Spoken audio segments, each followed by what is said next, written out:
Hi everyone, welcome back to Daily Dose at Home. My name is Lauren and I'm part of the visitor engagement team here at the Calgary Zoo. Today we are talking all about the amazing, cute and adorable brown furry critters that live in Canada. But a lot of times we're not totally sure what's what. And so I'm here today to talk a little bit about members of the rodent family and of the mustelid or weasel family, because we have many of these members here at the Calgary Zoo or part of our conservation breeding programs.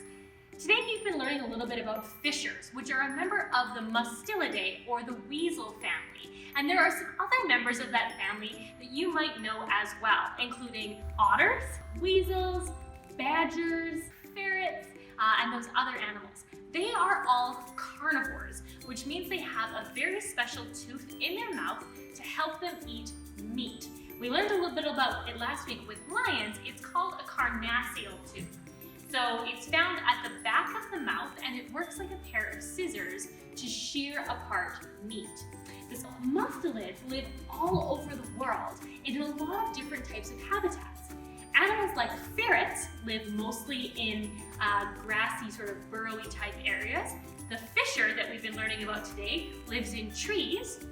River otters are what we call semi-aquatic, which means they spend half their day on land and half their day in the water. And then animals like sea otters are fully aquatic. So this super cool group of animals has managed to live in all kinds of different habitats all over the world. A lot of them also have really interesting adaptations in their brown fur, depending on where they live. A sea otter lives in the ocean, so it has the densest fur of any mammal on the planet to help it stay warm.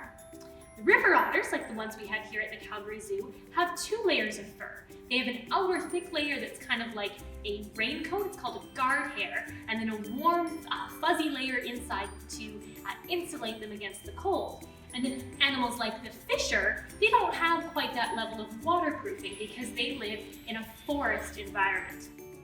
Now the other group of brown furry mammals that we like to talk about are rodents.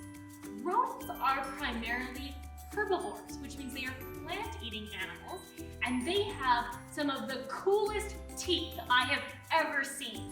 What I have here in my hands is a beaver skull.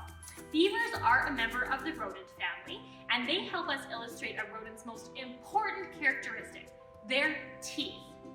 Rodents have teeth that grow forever. I mean it. They have incisors, that's the long ones here, that never stop growing. But when you look at a beaver or a ground squirrel or a mouse, they don't have teeth that are a foot long. So what's happened? Have you ever seen a rodent gnawing on things? Rodents are known for gnawing on wood, on shells, on bones, on all kinds of things to keep their teeth short. The other skull that I have here, this is from a black-tailed prairie dog, which is one of the species that we work on here at the Calgary Zoo. This tiny rodent is native to southern Saskatchewan, and it's really important.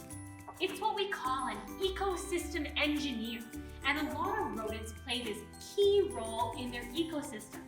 They dig burrows, which turns the soil over and spreads out nutrients. And you can often tell if there aren't enough rodents in an area, the whole land ecosystem will not function as it should. So we're working really hard to restore rodents like black-tailed prairie dogs back to their historic habitats.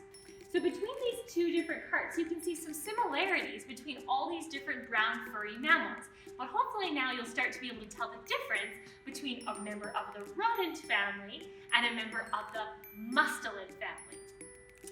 Thank you so much for watching today. For your daily dose at home activity, it's time to take a little geography lesson. We've been learning about the fisher program that's going on between us here in Alberta and the Cascade Mountain Range in Washington, D.C.